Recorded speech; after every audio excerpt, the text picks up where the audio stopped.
Afternoon. Afternoon, everyone. Good afternoon. Welcome to BHP's NHS Retirement GP Seminar webinar. And we've got three presenters this afternoon to go through the various issues that we come across in our own areas to look at points to consider when you're planning your retirement. So just give you the background, first of all, from BHP and a presenter's point of view. So at BHP, we've got 37 partners, of which 2 are on this presentation. Myself and Jenny were the healthcare partners. We work out of 5 offices in normal times: Sheffield, Chesterfield, Leeds, Clackheaton and York. But in reality, the geography no longer matters because everything we're doing is online. So that's widened the net for all presenters on today.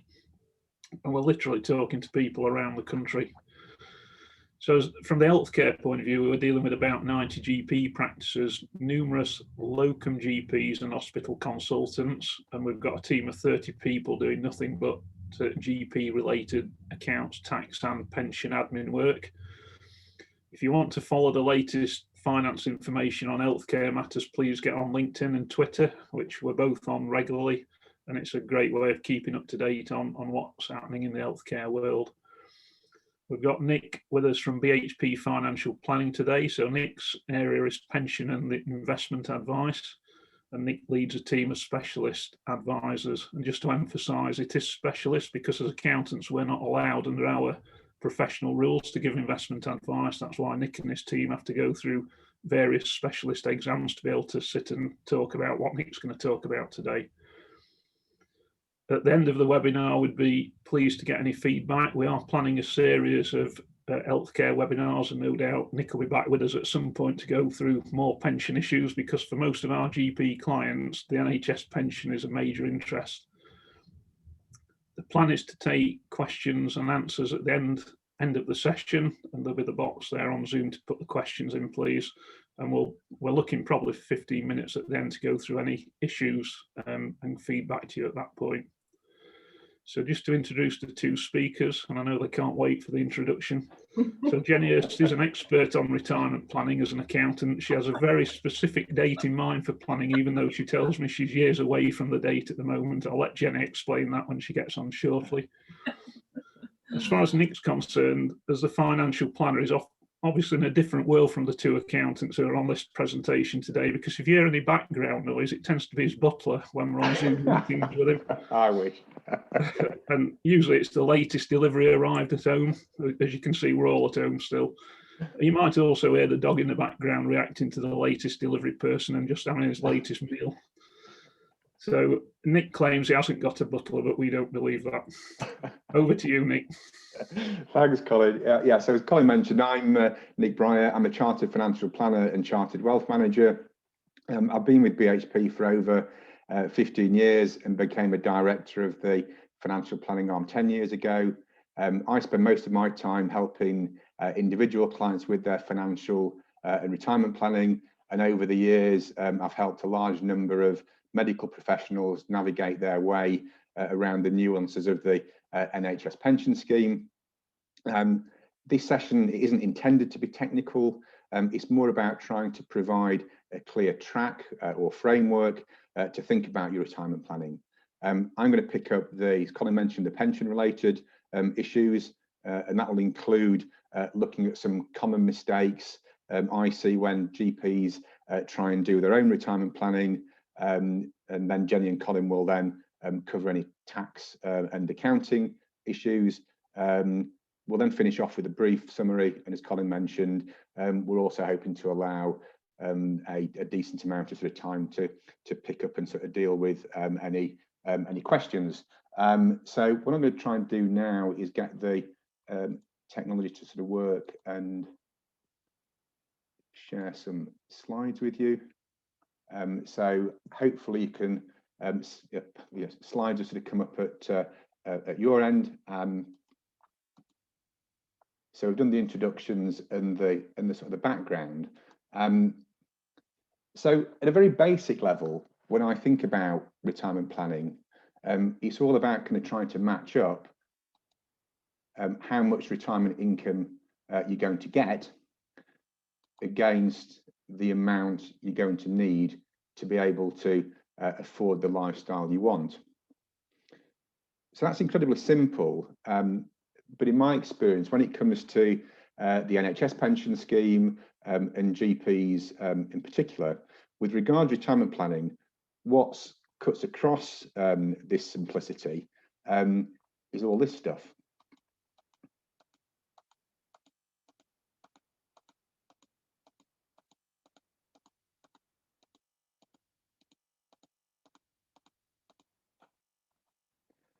So, for example, within the NHS Pension Scheme, you've got these sort of three sections: the 95 scheme, the 2008 scheme, the 2015 scheme. So these sort of different sections will determine at what age you can draw your benefits, how much you can take as a lump sum, how you build up income benefits. We've got sort of coming down the track to be sort of implemented next year, the outcome of the McLeod judgment, which I suspect some of you will have sort of come across. So in particular, that's going to kind of impact the shape of your 95 and 2015 scheme benefits. Because these different schemes have got different normal retirement ages, you then also need to kind of sort of factor in, if you're going to retire before or after those ages, any kind of early retirement or late retirement factors. If you're someone who's likely to face some issues with the lifetime allowance, so that places an overall cap on the amount of pension savings that you're allowed to build up without facing some additional tax charges. You might have heard some stuff about transitional protection and individual protection and fixed protection. I suspect there are also many people on the call that have come across some issues with going over the annual allowance, so the amount that you're allowed to put into a pension scheme each year without facing some additional tax charges. And then also coming out of that, the horrifically complicated tapered annual allowance. And if you then do have a sort of a tax charge, how you then deal with it. Do you get your checkbook out and pay it from your own resources, or do you use scheme pays? You also then need to kind of think about how NHS pension scheme dovetails in with state pensions and personal pensions, and then moving away from pension issues. If you're retiring as a partner in a GP sort of practice, think about, well, how do you get your sort of capital out of the practice? How much will you get? When will you get it? What tax might you pay? Do you need to kind of align your retirement date with the sort of the practice of the year end? So in other words, there's lots of what I would call noise, and as a consequence of that, it can lead to confusion. So therefore, what I think is useful is to have what I would call a planning framework or a model. And the model I've used for sort of many years is what I call the bucket. So when you think about your personal finances, the bucket represents your kind of liquid assets. So money that you can get your hands on either say today or in the next sort of couple of weeks. So that could be things like cash in bank or building society accounts. It might be some shares that could be sold. It might be stocks and shares ISA that could be sold. So in other words, what's in your bucket you can get your hands on either today or within a relatively kind of short period of time. But then most people will then have some less liquid assets that sit outside of that. So most of us will own our own home, which is clearly an asset, but you can't spend it in the same way that you can sort of spend the cash that's in your sort of bucket. Unless, of course, at some point you sell the property, buy a smaller, cheaper property, in which case the difference between the price at which you sell and the price at which you buy creates some cash that drops into your bucket. We've also got pensions. So although with things like personal pensions, then there's lots more kind of flexibility around how and when you can draw benefits from that type of pension scheme, I still think of pensions as being outside of the bucket, and especially things like the NHS pension scheme. Unfortunately, what you can't do is write to NHS pensions today and say, look, I don't want to be in the scheme anymore. Just send me a big check that I can then put into my to the bank account. But What you can do with a sort of a pension is that generally up to a quarter of the value of that pension can be taken in the form of a lump sum, which more often than not is tax-free. And then the other part of the pension is then used to provide you with a sort of a regular income. So that's hopefully going to be that pension asset will be something that's going to drop some cash into your bucket in the form of a lump sum and some regular income. I think most of the attendees will be partners in GP sort of practices. So also what you can hopefully then look forward to on retirement is to actually get some capital out of the practice. You might own a sort of a share in the surgery property or sort of properties. So again, at retirement, that might release some cash that goes in there. So we've got these, your liquid assets in your bucket, and then these less liquid assets that might drop some cash in there if you sold property, draw benefits from a pension scheme, take capital out of the sort of the practice on retirement. And then going into your kind of bucket on a regular basis will be some what I would call current inflows. So things like partnership profits, possibly employment earnings.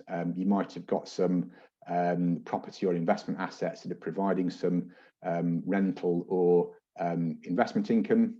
But given I think that everyone's here today because they want to kind of learn about retirement kind of planning, then one day some of those inflows will stop. Some of those might continue in a sort of a post-retirement environment. And then over here on the sort of left-hand side, we've got some future inflows. So income resources that will start at some point in the future. So things like NHS Pension Scheme, state pensions, personal pensions. But of course, with this sort of bucket, you've got some taps attached to it.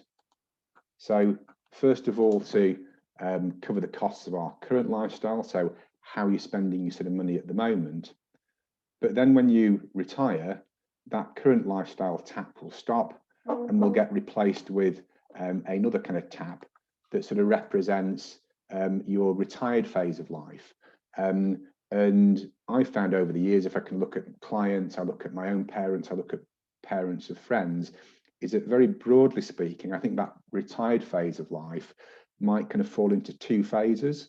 So hopefully for a long time, you'll have what I would call an active phase, where you're still feeling fit and healthy, and perhaps wanting to kind of do lots of things around leisure activities and sort of travel. But then at some point, then that tap will gradually be kind of turned off and then replaced by another tap that, let's just call it your kind of less active retirement phase, perhaps in your kind of, late 70s, early 80s. We all start to kind of slow down a bit. I've still got lots of clients in their 60s who do things like skiing holidays and mountaineering sort of holidays, but I don't get many of those clients still wanting to kind of do those types of activities once they're into their 80s. So typically expenditure will start to kind of drop off, and okay, it might spike up later in life if you need care in the home or go into a sort of a care home. And then, unfortunately, we all know that one of life's certainties is we're all going to kind of end up there one day, and then there might then be a final tap that you would then use for one-off expenses. So fairly obviously, expenditure that you need to allow for in your financial plan that isn't going to reoccur every year. So it could be things like buying a holiday home. It could be helping sort of children get onto the sort of property ladder. So when I think about, well, what's proper financial planning all about, it's really kind of helping clients understand, well, what does this all kind of look like at the moment? And then more importantly, trying to kind of project ahead what's going to happen to this bucket. Because generally speaking, one of two things is going to happen. There's either a risk that that bucket is going to gradually sort of run out, in which case you then need to maybe kind of turn some of these expenditure taps down or create some liquidity from some of these sort of assets up here. Or a nicer problem, but a problem nonetheless, is that there could be a risk that rather than that kind of bucket running out, it could just gradually fill up, and then eventually sort of overflow, in which case you might then end up kind of here with too much money. So consequences of that could be, if you end up sort of here with too much money, having pretty much probably paid tax on everything you've ever earned or spent. If you end up here with too much money, then a chunk of your estate could be lost to the sort of the tax man in inheritance tax. But what could be argued is worse than that is if you end up here with too much money, it might mean that you never got round to kind of doing the things that were important to you, in particular in this sort of current and sort of active retirement sort of phase. So with that, hopefully it's a kind of quite a simple planning sort of model or framework, but actually analysing what this kind of bucket might look like is actually going to be incredibly complicated, because it's going to be impacted by lots of different things. So that the value of these sort of assets, the value of current and future inflows, when current inflows stop and future inflows start, how you spend your money at the moment, and how that might change in the sort of the future. So it can be impacted by tax, interest rates, inflation, investment returns. So what we do at BHP Financial Planning is that we've got a kind of a fabulous sort of planning tool that will kind of make sense of all of this, and then we can sort of plumb into that sort of tool some hopefully sensible and prudent assumptions around what that bucket might look like in the sort of the future. And just to kind of give you a flavour for what that kind of modelling tool produces, a couple of sort of screenshots here. So this is showing what we would call a cash flow chart. So the kind of black line there kind of represents the client's anticipated spending, generally kind of trending upwards, because we've got an inflation assumption that you need to spend more money each year to kind of maintain your sort of lifestyle. We've got a dip in expenditure there, which kind of represents the kind of the client's retirement. So although lifestyle expenditure is kind of maintained, then overall expenditure would dip, because in retirement you're no longer paying national insurance, you're paying significantly less tax generally, you're free of the sort of the cost of making sort of pension contributions. So what this is kind of showing here is that in this kind of run up to retirement, then it's showing there's a nice kind of surplus of income over expenditure, and then in retirement what the colours represent are different kind of resources being used to cover that expenditure. So things like occupational pensions, state pensions, dipping into savings, etc. And then once you've kind of built what we would call a base plan, it then becomes really sort of easy to then sort of look at different scenarios. So on this sort of screen here, it's then showing, well, what's the impact of the kind of client retiring in 5 years' time rather than sort of 10 years' time. And it's also then becomes really easy to kind of look at different scenarios around maybe helping clients understand, well, to what extent could they give money away to the next generation in the sort of the future without jeopardizing their own sort of financial security. And that really kind of forms the sort of the core part of the financial planning service that we sort of offer to our clients. So before I move on to some common mistakes I see when GPs do their own retirement planning, I thought it might be useful to have a look at a real life example around a GP's pre and post retirement income. And this is based on a GP who retired towards the end of 2019. And yes, I've done a bit of rounding on the sort of the figures, but these are kind of real numbers.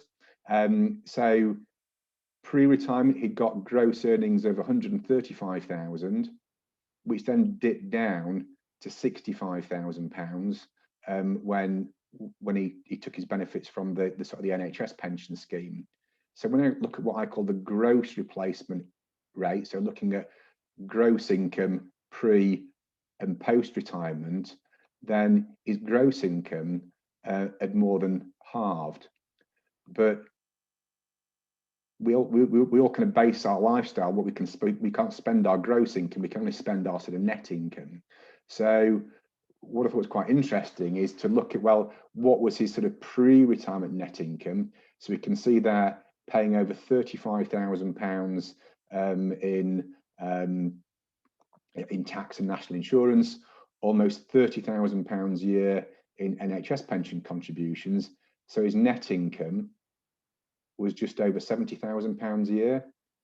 If we compare that to his situation immediately following retirement, then less income, so therefore significantly less tax, retired, so no longer paying national insurance, no longer making NHS pension contributions.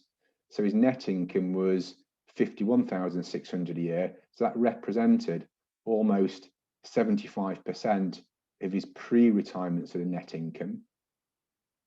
If we then kind of look at, well, what this might look like once his state pension income sort of comes into play, then on a gross basis, it would represent about 55% of his pre-retirement income, but over 80% of his pre-retirement sort of net income. So I think that generally what I find is that those kind of net replacement rates tend to be higher than most clients think.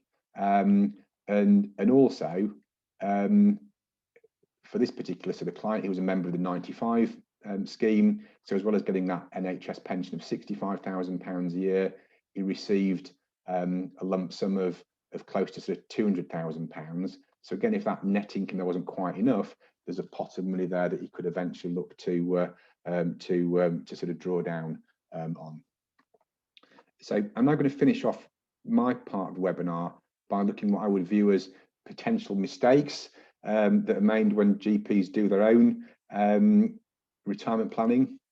And the first one is taking a higher lump sum from the scheme for no kind of good reason. So how the NHS pension scheme works with regards to lump sums is that from the 95 scheme, then you would automatically get a lump sum of 3 times the pension amount, but there's then this the option to trade down pension income in favour of getting an even higher lump sum within certain limits, and then within the 2008 and 2015 scheme, you build up an entitlement to pension only, and then at retirement, if you decide you want to take a lump sum, again within certain rules, you can trade down that pension income to get a lump sum. And what's called a commutation factor that's used within the NHS pension scheme is that for every £1 of pension income that you give up, you get £12 of tax-free cash. So an example there, if you gave up pension income of £10,000 a year gross, you get a lump sum of £120,000, which on the face of it might initially sound quite attractive. It's cash, it's upfront, it's tax-free. But what tends to happen is that many clients don't do anything with that lump sum beyond putting it into a savings account. Interest rates are woefully kind of low at the moment. You look at things like the National Savings Direct Saver account pays 0.15%. I think I've got a savings account with Lloyds that pays 0.01%, so it's pretty much as close to nothing as you can get. And what many clients fail to do is to not to take into account that £1 of pension income that they're giving up would be inflation proof. Yes, it will be taxable, but it will be inflation proof for the rest of the life. So if we kind of consider an example where, let's say, that £120,000 is put into a savings account, National Savings Direct Saver account, paying 0.15%, and you then withdraw from that account an amount to replicate the loss of net income. So if we're saying for a 40% taxpayer, we're saying, well, look, put £120,000 in that savings account and draw down £6,000 a year. For a 20% taxpayer, we're saying draw down £8,000 a year, but then increase the amount that you're withdrawing by 2% a year to provide a bit of a hedge against inflation. Is that for the 40% taxpayer, then that pot runs out in less than 18 years. For a 20% taxpayer, the pot runs out in less than 14 years. And if you sort of consider that 60-year-old life expectancy for males is under 25 years, and for females 27 years, it's possibly not the kind of the best long-term decision. Actuaries, so these are kind of people who make a living out of working out how long we're all going to sort of live, is that they would sort of consider a commutation of 12 to 1 as very poor value. And also, again, just to kind of illustrate some of the commutation factors that are available in the private sector, we're working with a member of the BP pension scheme at the moment, where that factor is almost 35 to 1. So, BP pension scheme, you give up £10,000 of gross pension income, you're getting a lump sum of 350,000. So I guess I'm saying not necessarily don't do it, but think carefully about it. It can be useful in certain situations, maybe kind of clients who are in poor health, or where they've got some expensive debt to repay, or there's a specific need to have a lump sum. So it could be that buying a sort of a holiday home. But I think just kind of think sort of really careful about it. Common mistake number 2, I think, is kind of doing nothing with the sort of the lump sum. And remember, with the 95 scheme, you have to receive a lump sum of a minimum of 3 times the sort of the pension. I've not seen any kind of conclusive proof of this, but apparently Albert Einstein said that compound interest is the 8th wonder of the sort of the world. So this is this effect of getting kind of long-term effect of getting kind of interest on interest. And to look at a folding paper analogy, I mean, apparently you can't fold a normal piece of paper any more than 7 or 8 times, but let's just pretend that you can fold it an unlimited amount of times. Then if you folded a piece of paper 10 times, it would then be the width of your hand. If you could fold it 42 times, then the width of that sort of paper would be equivalent to the distance between the sort of the Earth and the sort of the Moon. And I suppose it has that same kind of exponential effect with compound interest. So the example here, if you've got £100,000 to invest and you get a return of 0.15%, after 5 years, your savings have grown from 100,000 to 100,800. So you've had £800 of interest. If, on the other hand, you invested that money and you're able to get a return of 5%, and based on lots of evidence, that's for a sensible kind of investment portfolio, that would be a realistic rate of growth. After 5 years, you can see there that you've got an extra, well, more than an extra £25,000. But looking at this over a long period of time, over a 25-year period, £100,000 with a return of 0.15% would have grown to 103,800. But at 5%, you can see there that the sort of the difference is getting on for £330,000. So I guess the sort of the message there is, if you're kind of getting a lump sum and you don't need it for any immediate spending purposes, just do something kind of sensible with it around how you invest it. Don't just kind of leave it in a savings account. And then finally, kind of mistake number 3 is getting caught out by excess annual allowance tax charges. So the rules around this are quite complex, but in short, so this is where you suffer a tax charge because the amount you deem to have paid into your pension is more than the amount which is allowed to qualify for tax relief. And where this can get quite tricky is due to the time delays in GP members receiving your statement detailing how much they've deemed to have paid in, meaning unless you submit an appeal to NHS Pensions, your only option might be to pay the tax from your own resources. We can, for a relatively kind of modest fee, produce a kind of guidance report which will assess, or uses a kind of a traffic light system to assess the likelihood of breaching annual allowances and lifetime allowances. And what can be a useful kind of planning option is to look, or at least kind of leave the kind of the gate open to use what's called scheme pays. So scheme pays is where, rather than paying the sort of the tax out of your own pocket, you can effectively ask the NHS pension scheme to pay the tax for you, and then that will then eventually be clawed back through a reduction in the pension benefits that you eventually receive. And what you're able to do with scheme pays elections is that even if there's a delay in terms of getting your pension savings statement through, you can make a nominal election for, say, £1, and then because you've made that election, if you do end up with a tax liability, it's going to give you, a wider kind of choice around how you would sort of deal with any tax charge. And again, that's probably more important for GP clients who are quite close to retirement, because it might be kind of more palatable for them to spread any tax over the lifetime of the pension, rather than sort of paying out a sort of a lump sum. So that's my part of the sort of the webinar over now. So how the technology should work here, I should get something popping up which allows me to hand over control to Jenny. So I'm just clicking the button now, Jenny. So I think you should be in the driving seat now. Yes. Thanks, Nick.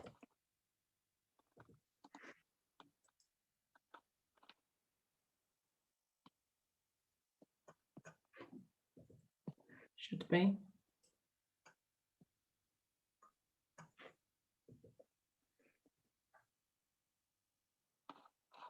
There we go. Bingo. Okay, thanks, Nick.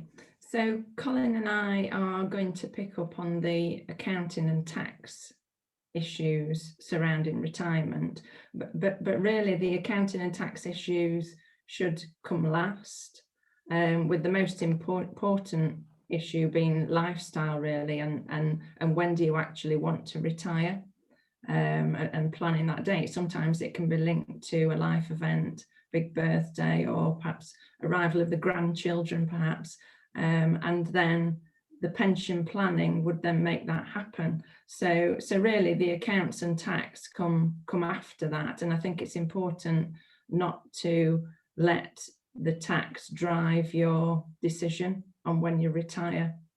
So in my situation, Colin alluded to earlier, I've already decided on what my retirement date is going to be. My husband is a few years older than me, so my plan is to retire when he retires, whether he likes it or not. I think his plan is to spend some time with his MG in the garage. So me going at the same time as him might just scupper that a little bit, but we'll see. So I sat down with Nick some time ago, really, just to look at my retirement planning, and just sort of heading for that date. What Nick doesn't know is I'm about to spend a lot of money on the house, so we might need another meeting, Nick, but it won't change my retirement date. It might just change what I do in the interim. So in terms of the accounts, the practice accounts, you don't need to retire at the year-end date of the practice. You can retire at any date you like. Might make it slightly more difficult for us, but that's not a problem at all. It's something we do on a regular basis. So we'll continue to prepare the accounts on the normal annual basis, and we will time apportion the profits up to your retirement date. It might be that there are certain items of income and expenditure need allocating in the profit slightly differently, but we can handle that, no problem. Some partnership agreements do state that accounts should be drawn up to the retirement date, but that's not something that I have ever done, and I don't think Colin has either. simply because it's too expensive to do it. You're effectively doing two sets of accounts, great for accountancy fees, but it's just not necessary. So that's not a route that we go down. So any retirement date that you like, it is fine really from an accountancy point of view. Do look at the partnership agreement in terms of any responsibility for historic liabilities. Particularly at the moment, we have some practices who lease properties from CHP who've been very behind in the CHP have been very behind in charging their management fees. I think they're just coming up to date with that now. And what we're finding is some partners who have retired actually now have an additional liability for some of the CHP charges. So do look at your partnership agreement, and you'll be able to see what the agreement is on that sort of thing, whether you would still have a liability post-retirement or whether it cuts off when you leave. Equally, quite current at the moment, income from primary care networks. This has to be recognised in the practice accounts, whether or not you've actually received the money from the PCN. Some of the income that we're recognising in the accounts may be earmarked for spending further down the line. So again, it's important to cover that off in the partnership agreement around, do you take your share of that income with you, or does it remain with the practice for that future spending? So a few things to think about there. So how much will you get from the practice when you retire? Your current account you will receive. You've already paid tax on that, so that's really just undrawn profits within the practice, so you'll be able to take that with no tax consequences. Your capital account there's two elements to your capital account. One is your share of the fixtures and the equipment in the practice, and you will take your balance or your share of that at the value that's in the accounts. The other element of your capital account is your share of the surgery premises if the premises are owned by the practice. So that would be taken at valuation less any outstanding loans, your share of it, of course.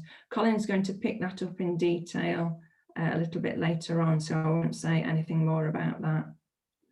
In terms of timing of getting your money, we come back to the partnership agreement again, and that will set out the terms for paying you out. So typically, you might expect 12 months, for example, before you get paid out of the property and the fixtures. And in terms of your current account, that might be, say, 6 to 12 months. They're the usual sort of terms that we see.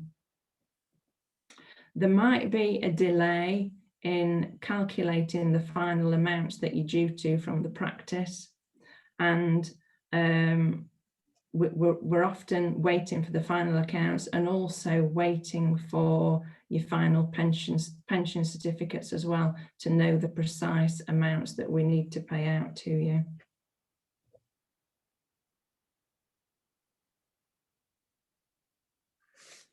In terms of tax liabilities can arise after the retirement date. So there may be a balance of tax due in the January after the tax year in which you retire. Tax is quite straightforward in calculation for 31st of March year ends, but for non-March year ends, and I know there's certainly some June year ends in the virtual room, in that sort of situation, the calculations are a little bit more complex, and when you retire there will be a catch-up of tax liabilities, and overlap relief is linked to that. You've probably heard heard us talk about overlap relief, I suspect, over the years. So that kicks in on retirement. I'm not going to bore you with the complexities of that. But what this means is it may make a difference to the rates of tax that you pay if you retire shortly before a tax year end compared to shortly after a tax year end.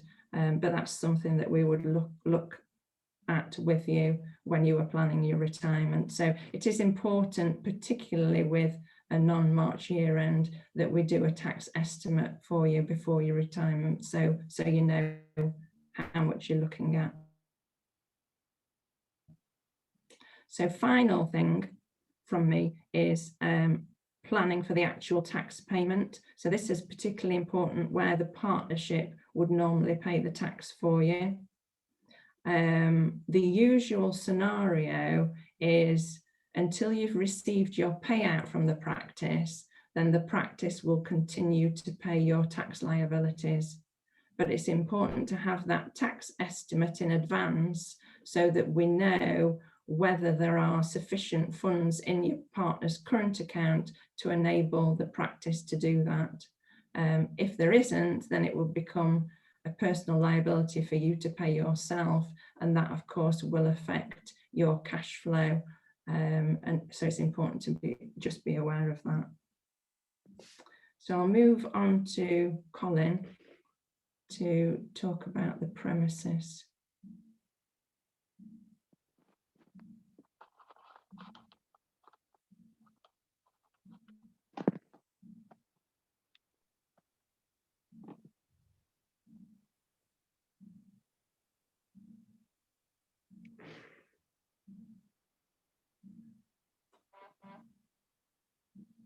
You should have control now, Colin. Hmm? You should have control of the slides now. Yeah, got it.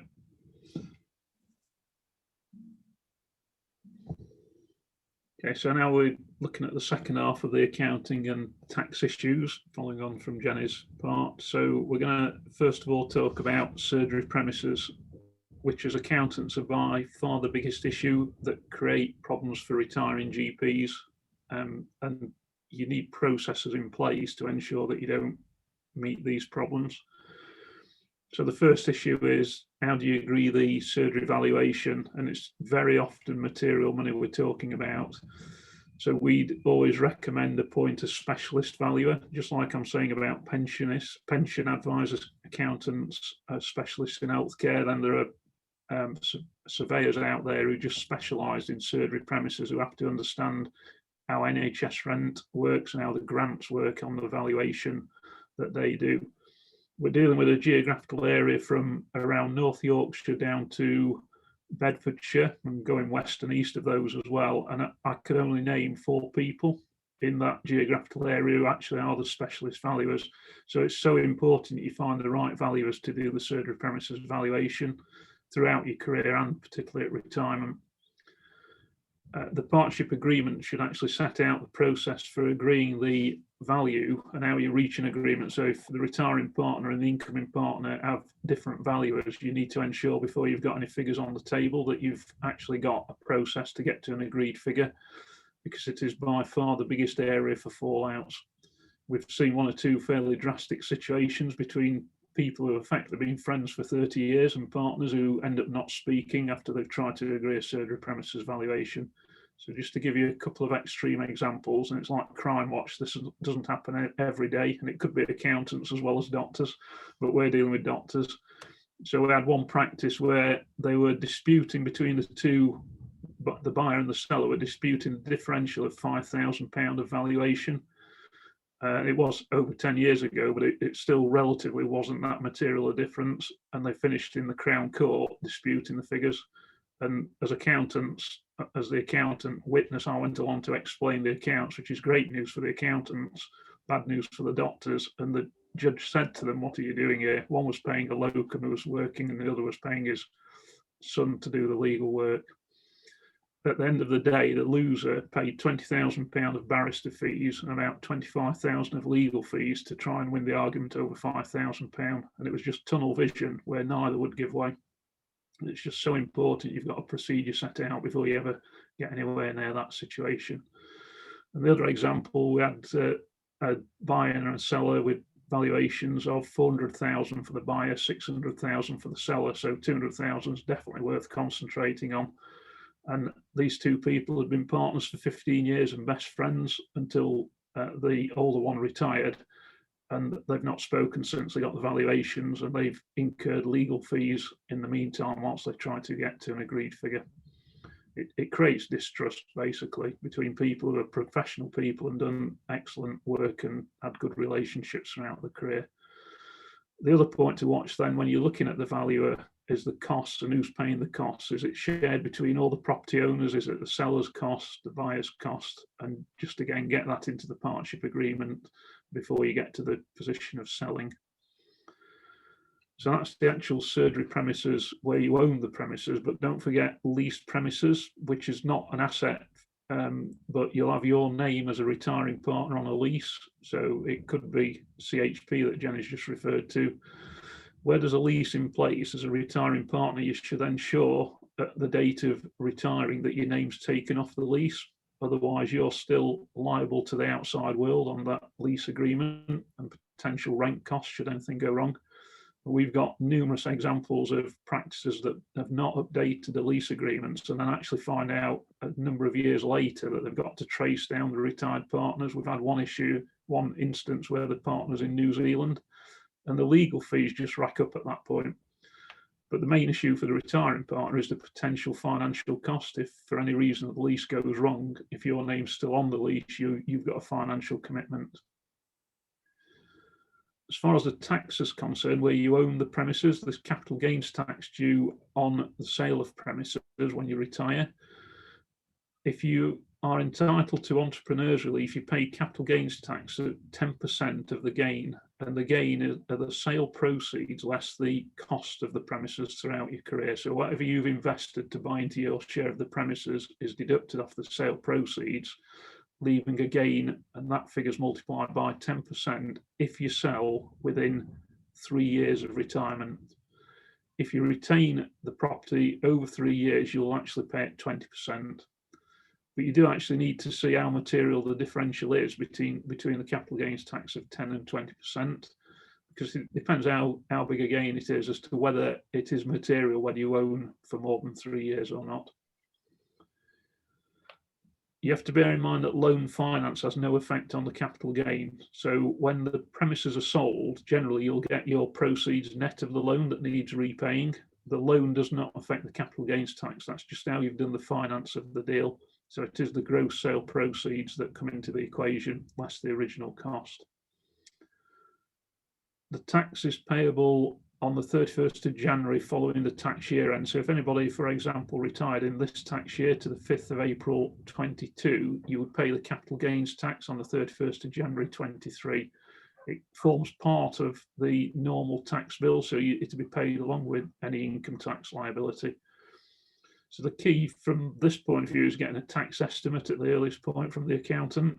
When you're doing the tax planning and pension planning and talking to Nick, you need to be aware of the capital gains tax liability, so that can be worked into the cash flow that Nick was talking about earlier. Other points around the surgery premises, bear in mind stamp duty land tax shouldn't be an issue where the transactions between a retired and new partner, but always take advice on stamp duty land tax, a very specialist area. And as accountants, we often pick up where stamp duty land tax has been paid and it wasn't necessary, and that has to be undone later.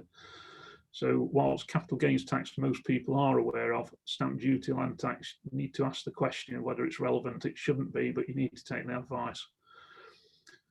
A retiring partner, subject to what the partnership agreement says and the agreement of other present partners, can retain ownership of the surgery premises after retirement. But I think then I go back to one of Jenny's comments about it's really what you want to do with life at that point. Do you actually want to retain ownership of the premises when you're no longer part of the business? From an investment point of view, the return generally is 7.5 to 10% rental return on the investment. So there's no issue with the actual investment return. It's just whether you want to retain the contact and attachment to the practice by being a property owner.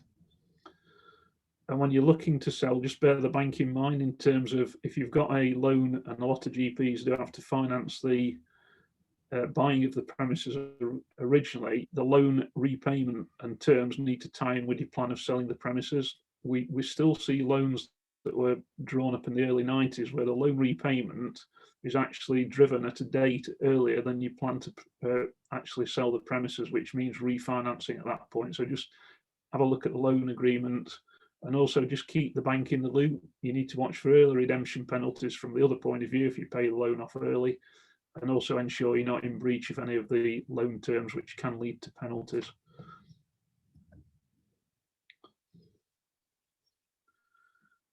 And then just to wrap up on accounting and tax issues, on the pension, just like for the tax system, there's something called overlap relief to determine your final year's pensionable profits. And like Jenny said, this is not the time to go into the technical calculation. It's just to make you aware, if you're with a practice that has a non-March year end, there will be a catch-up in the final year up to retirement of pension costs. The ripple effect, it also increases your pensionable income. So it's being aware of what the net cost is, and generally that money is withheld by the practice because it'll be collected from them after you've retired. So it does affect the final amounts that you due on your partner's current account from the practice. McLeod, I only mentioned briefly as an accountant looking at Nick, because this is definitely a pension advisor area, but the McLeod case is going to have a knock-on effect of everybody's pension position. So first of all, it's the investment side, and then the effect through the tax and pension administration system. So bear McLeod in mind, and I'm sure lots of people will be looking into that as the rules start to become clearer. I think I hinted at the beginning of the talk that specialist pension advice is absolutely crucial here. People like Nick have thorough knowledge of the NHS Pension Scheme, and whilst there are many good pension advisors out there, unless they're dealing with GPs, hospital consultants and locums, they generally won't have the knowledge of the NHS scheme. And it's so important that you're with the right advisors, just like it is from accountancy, solicitors and the bank's point of view. And the value is ensuring that you link into the right people. And as healthcare specialists, whether you're our client or not, we're always happy to pass names on of the relevant people that I'm referring to here. But obviously from a specialist pension advice, Nick and his butler are always happy to give the advice. I'm quite impressed how you've kept the butler out of the scene today, Nick.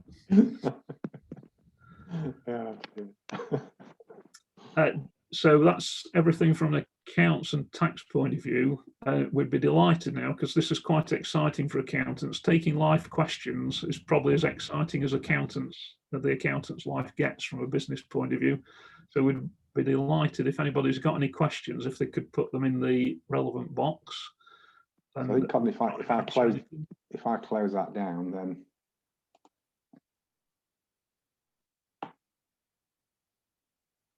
fortunately, Nick, the first one's pension advisor. Yeah, let's have a look then. Right, so if you ever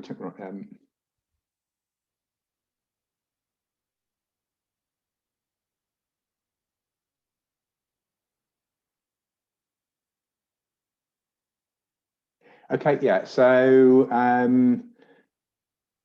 so I think, as far as the guidance reports concerned, then that's something that we can do. We would need some details around existing benefits, and if you're a BHP client, then we can get details from the likes of Colin and Jenny around overall sort of income position, and so we could say put that report together.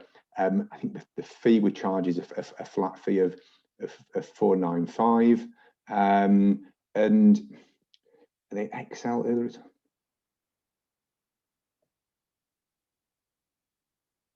Yeah, I'm not quite sure I understand, Nick, the first bit of the question around the Excel early retirement calculator.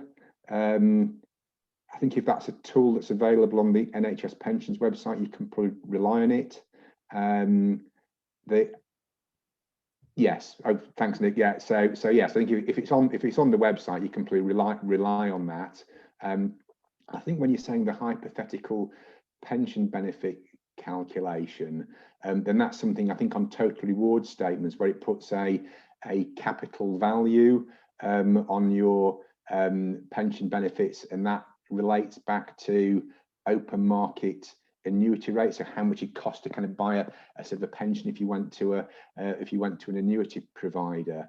I think just one thing to bear in mind with the hypothetical pension benefit calculation is that figure shouldn't be sort of confused with the sort of the lifetime allowance. These are kind of two completely different numbers. The hypothetical one is all about saying, well, look, you've got an NHS pension that's going to give you a pension of £30,000 a year. The cost of buying that pension in the open market will be X, and generally that sort of figure is far higher than the value of the sort of the pension for lifetime allowance purposes.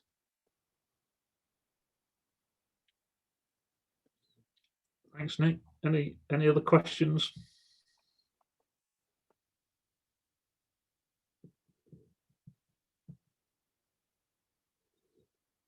I thought the presentation, Nick, on the net cash was a very powerful slide showing the movement in net cash from retirement to retirement from when you're actually working as a GP.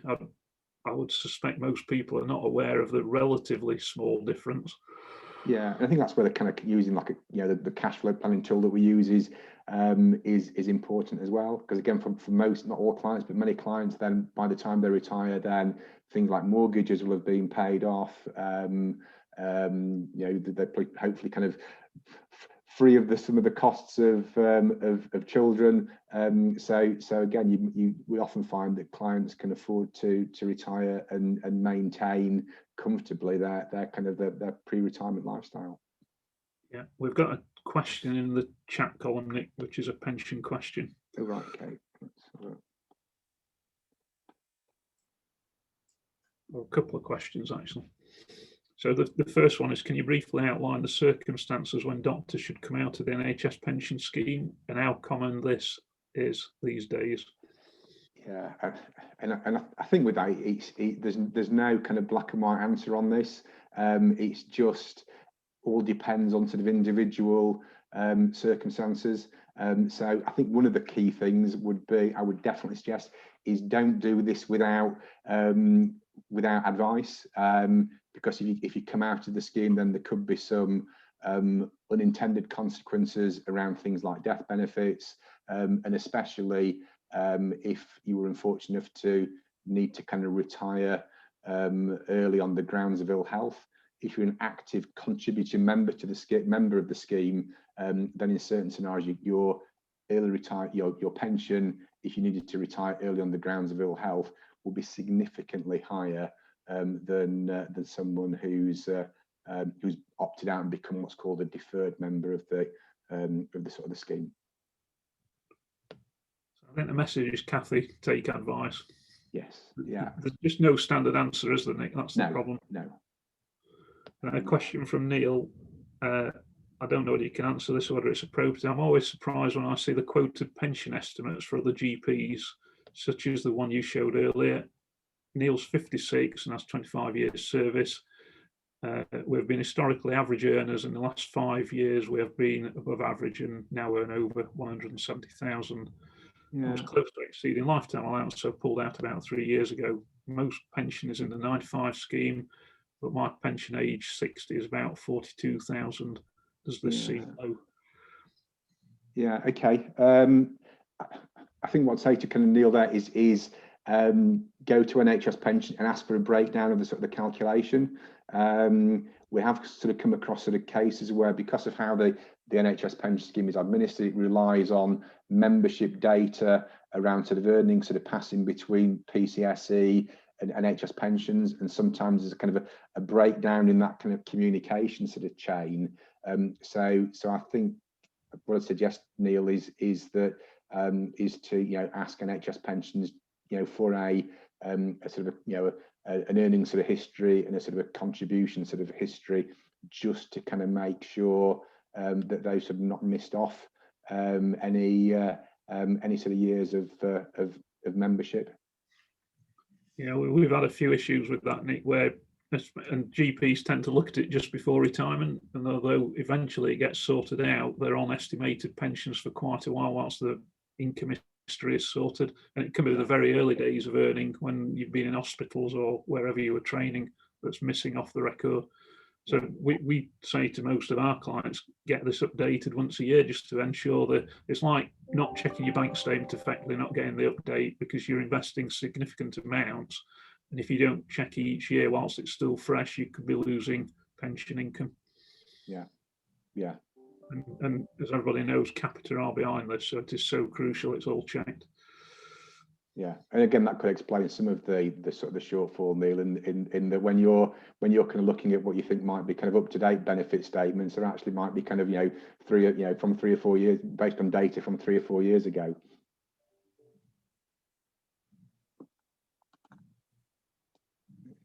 Any other questions?